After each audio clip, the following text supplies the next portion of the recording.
Di sini ada 7 hektar kami sekeluarga sini yang ada bangunan ini. Belum ganti rugi tapi pembangunan sudah ini.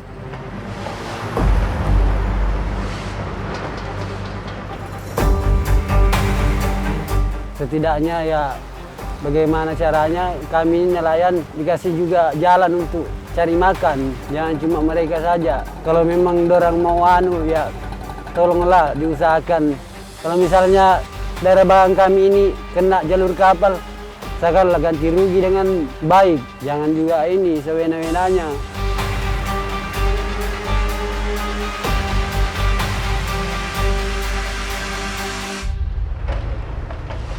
Jauh sebelum industri ini hadir, masyarakat di sini udah hidup sudah lama di Kabupaten Bulungan, terutama di wilayah timur, Tanjung Palas Timur ini. Artinya seharusnya pemerintah melihat itu sebagai hak atas tanah mereka gitu, nah diakuin. Kemudian ditimpa dengan berbagai HGU tiba-tiba wilayah tersebut. Kemudian terakhir ini ditimpa lagi dengan ide 30.000 hektar industri hijau. Artinya sudah pasti terjadi perebutan lahan. Masyarakat ini akan tersisihkan. Industri hijau ini indah sebagai cita-cita, tapi fakta di lapangan itu menyakitkan bagi orang-orang yang langsung terdampak.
Salah satu yang cukup menarik adalah pembangunan kawasan industri yang diklaim hijau.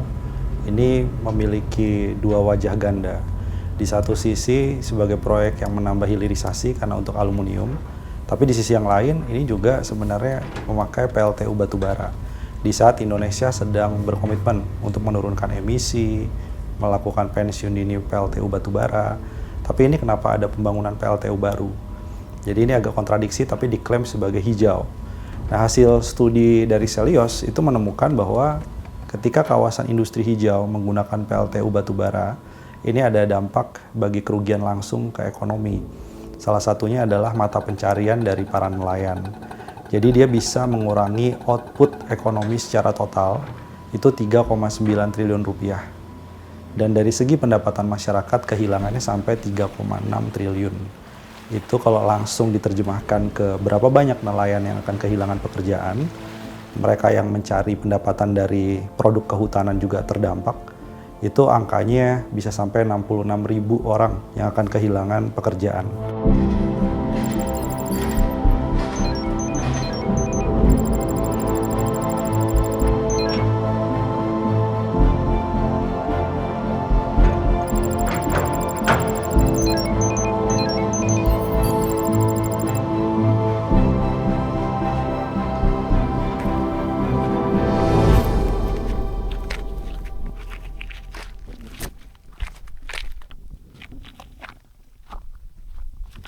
Masalahnya kalau saya lepas misalnya 10 hektar cuma harga 400 juta. Sedangkan kita mau beli lahan lagi nggak cukup. Kaplingan aja di Mangkopadi 200-an sudah. Kaplingannya. Jadi gimana saya mau lepas? Kita minta harga, bilangnya ndak bisa ini punya pemerintah. Tapi mereka ndak mau tahu, mau tak mau katanya kami dorong.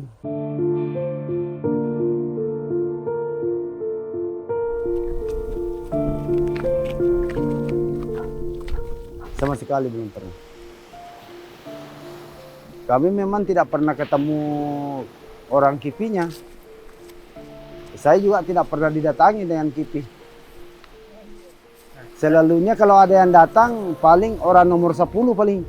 Kalau nomor orang 10 juga paling dia nyampein ngomong begini-begini.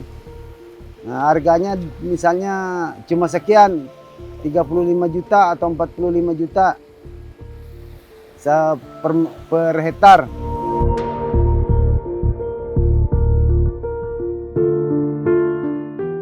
Ya kita ke depannya kalau misalnya memang tidak bisa nemuin titik terang atau perusahaan memaksa, ya kita tetap pertahankan juga menduduki lahan itu. Masa sih lahan kita ini kita sudah lama kok, kamu baru-baru datang langsung mau menduduki lahan itu. Kan tidak pantas itu.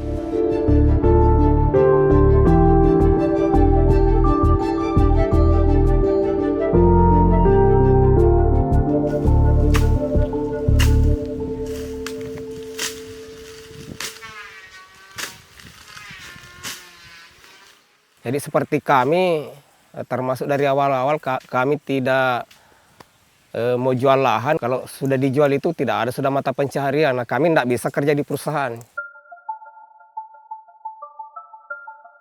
Untuk saya pribadi, memang ada sekitar 4 hektar, anak-anak, lain juga mamanya. Karena ada aturannya dari desa itu 2 hektar setiap 1 surat.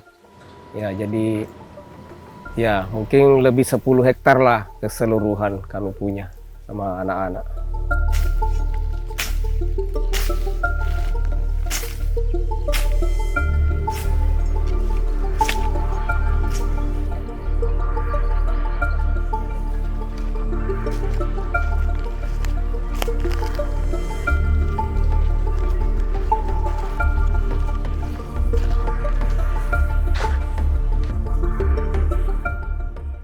Kalau di dalam peta HGB itu sepertinya terancam semua. Karena kalau di HGU itu di take over ke HGB itu rumahnya warga itu ada sekitar 31 rumah yang masuk sudah di take over ke HGB.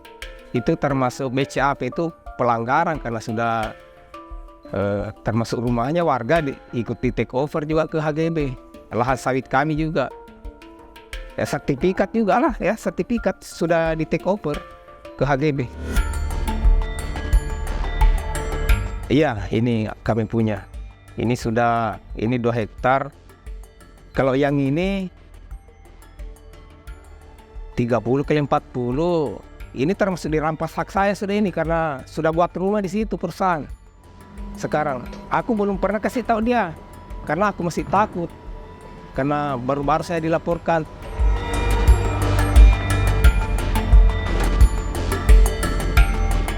Tetap kami melawan karena kalau tidak beli beras berarti tidak makan. Tidak makan berarti akhirnya mati. Jadi di sini kami memang tetap kami melawan. Iya, termasuk lapas pasang lah. Kayaknya kalau kerja lain kami tidak ada, belum bisa kami kerja lain. Karena kemampuan kami cuma memang di dalam petani saja sebenarnya.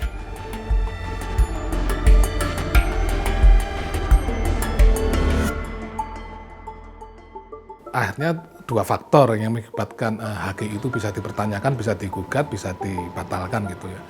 Yang pertama kan jika memang terjadi maladministrasi. Pengertian maladministrasi itu kan proses pendaftaran tanahnya tidak sesuai peraturan perundang-undangan. Misalnya tadi tidak ada saksi kanan kiri dan sebagainya. Atau yang kedua ternyata memang salah HGU-nya karena dia tumpang tindih dengan kepemilikan masyarakat yang bahkan ada yang berupa SHM.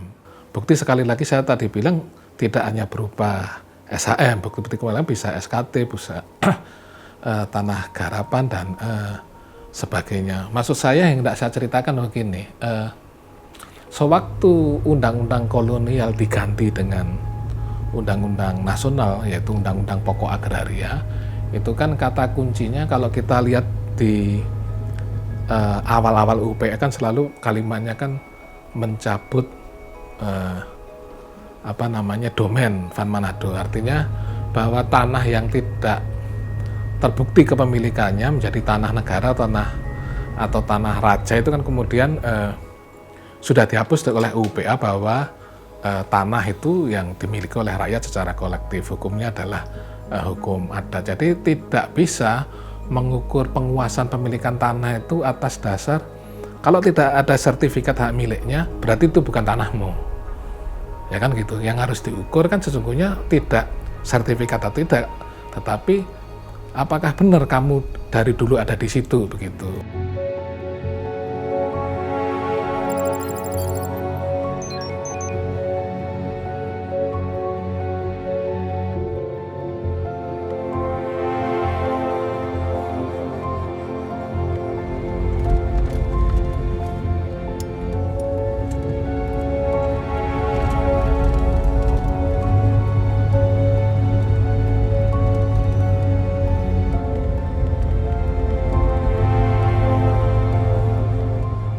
Kalau di gambar perencanaan yang kami lihat yang di share itu ya sama perencanaan KIPI, otomatis dua desa ini pasti akan beririsan. Walaupun luasan desa sebenarnya tidak lebih besar lagi, tapi kalau di overlay lagi terkait dengan HGU, bahwa di wilayah ini sudah sebagian adalah sawit, ya wilayah pesisir ini pasti akan menjadi sentral yang akan terdampak langsung antara dua desa, Desa Mangkupadi dan Desa Tanah Kuning. Hari ini belum terasa karena proses pembangunannya baru pembangunan energi saja, baru PLTU-nya. Kita belum bisa bercerita bahwa bagaimana jika terjadi pembangunan seluruh industri yang sudah ada dalam peta perencanaan itu. Otomatis dari ujung Tanah Kuning sampai ujung Mangkupadi semuanya akan berubah wajahnya, tidak lagi dengan wajah perkampungan seperti ini, tapi semua adalah menjadi pusat industri.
Ini lubang ini habis abang pegang ini.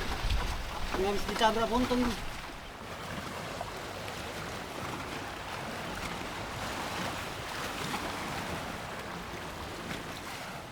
Paling pencarian pokok kami itu teri sama ikan-ikan, karena cuman sekarang tidak kayak dulu ikan-ikannya. Kalau dulu ikan-ikannya itu como-como, ikan putih, cepa, pokoknya ada semua. Cumi, iya enggak ada sudah.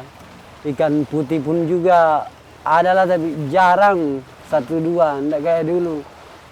Kalau dulu betul-betul di sini ya tempatnya memang ikan. Tempatnya memang ikan. Dulu itu awalnya ya bagus memang, cuman selama ada sawit agak di situ dia mulai berkurang. masuk lagi perusahaan ini bertambah lagi. Jadi selama dari perusahaan sawit sampai sekarang masuk lagi tambah parah lagi.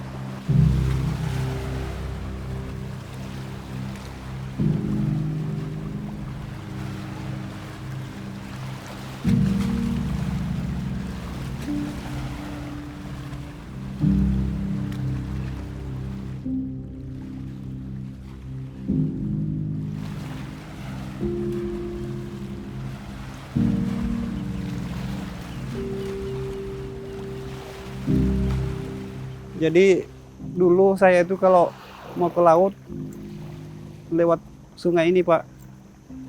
Dari dalam dermaga sana kan, keluar ke sini kalau mau ke Bagan, ya lurus ini aja Bagan saya dulu.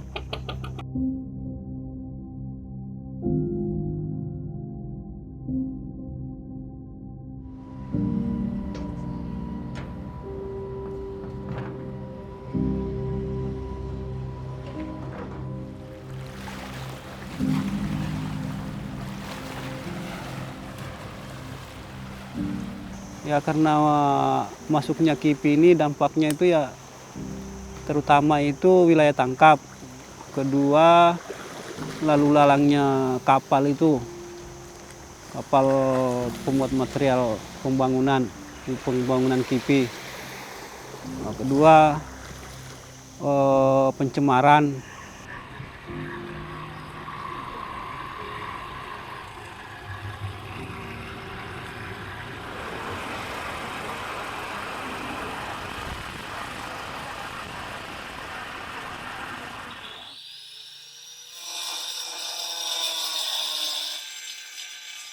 Kalau pas saya berhentinya nelayan itu masih inilah, artinya masih agak mending lah daripada sekarang ini. Kalau dulu saya berhentinya jadi nelayan itu penurunannya ya palingan 20% lah. Kalau sekarang ini ya 50%. Itu betul-betul kurang hasil tangkap nelayan sekarang.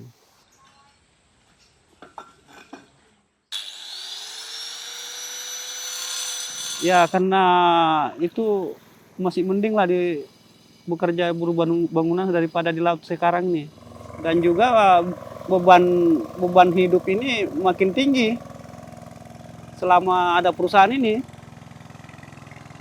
Barang-barang itu serba mahal. Dulunya kita beli beras cuma 160.000, sekarang 250, 260.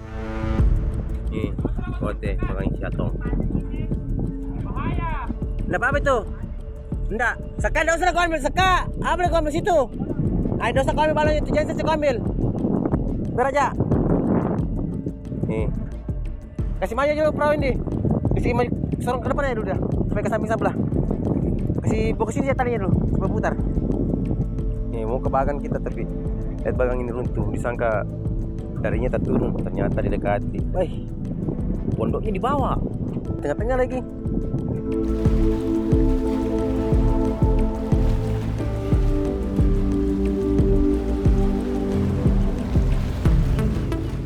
Taunya itu hari kan anak-anak di rumah mau turun Bagang, terus hilang gensetnya.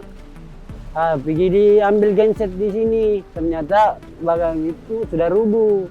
Sedangkan tetangga Bagang ini tidak ngomong juga, bilang bahwa itu Bagang ada lain semalam. Karena memang bilangnya dia lihat, cuma agak jauh kan itu dia Bagangnya ini. Gitu. Bilangnya kayak lain-lain memang kapal itu, cuma tidak terlalu diperhatikan. Kalau dilihat dari jauh ini Bang, tidak rubuh. Sekali dekat ternyata rubuh.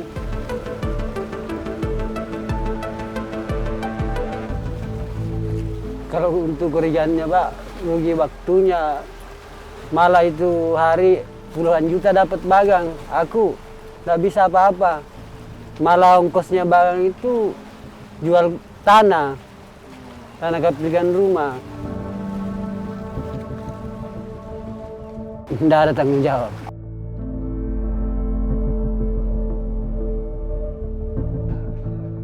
Mulai pemerintah desa, pemerintah daerah tidak ada itu Pak, membantu masyarakat. Tidak berpihak. Bohong dia itu kalau berpihak. Hanya 1 hektar, Pak, yang saya perjuangkan. Tapi saya pikir orang banyak ini, yang lain. Kalau punya saya hanya 1 hektar.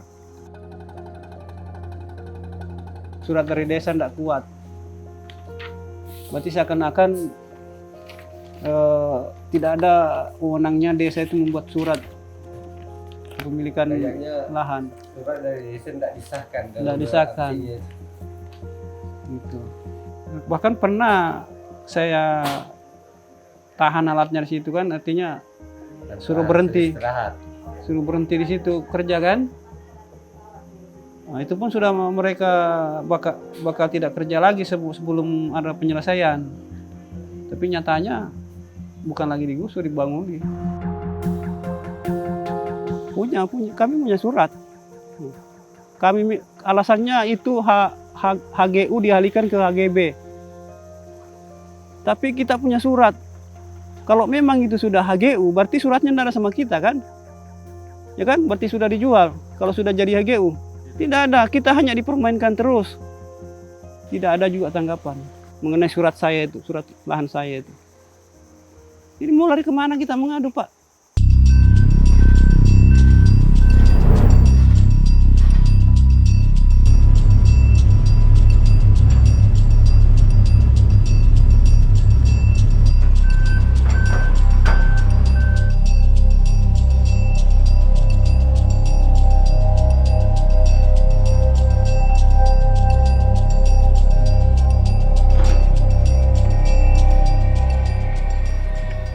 Rupanya lahan digusur di sini.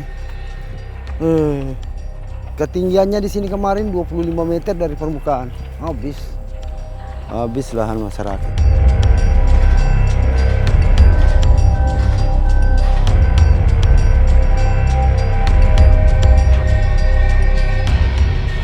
Kalau sebelum ada KIPI Pak, OJP-nya 57.600. Tapi setelah ada KIPI, ya turun. Ada 7.150, ada 5.000 lebih, ada 3.000 lebih menjawabnya. Tidak ada untuk menguntungkan. Contoh misalnya yang punya rumah sewa, itu Adaro sudah bangun rumah sewa. Dia masukkan semua ke dalam. Jadi masyarakat enggak, ya kena dampaknya aja lah tipis. Cuma enggak ikut menikmati. Terus yang punya lahan didorong cuma-cuma tanpa ada persetujuan sama yang punya. Jadi kita mau apa? Kita mau ngadu kemana?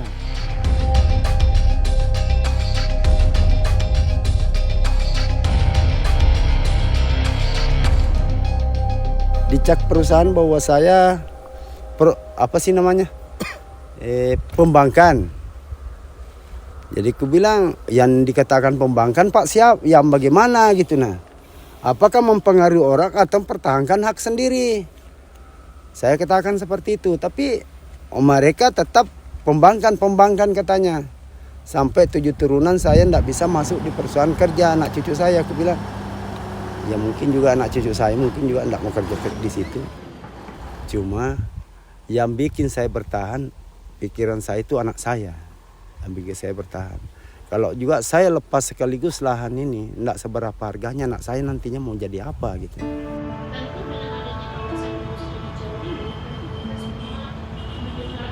Saja rasanya senang gitu ya.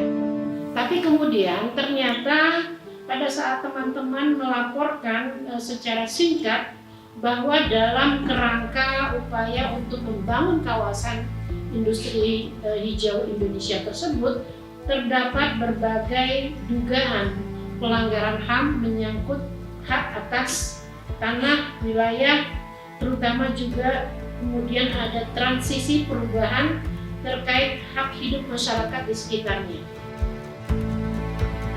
Ya kayaknya Pak, mungkin kami ingin mengadulah ke Komnas HAM. Karena selama ini Pak, banyak pengaduan kami. Rupanya tempat kami mengadu itu di Muluk Harimau juga. Jadi tidak ada tempat mengadu sudah. Kami sudah putus asa sebenarnya Pak. Kami sudah mengatakan tidak ada tempat mengadu di Kaltara ini, tidak ada sudah. Karena kami sudah pakai lawyer itu, ada 9 gabungan lawyer itu dari Jakarta. Itu lawyer Kahalaupem itu gabungan dia. Kemana lagi lawyer lainnya itu. Ada yang dibayar, ada juga yang tidak dibayar. Ya, sampai hari ini misalnya belum ada kami percaya lawyer, Pak. Belum ada yang kami percaya.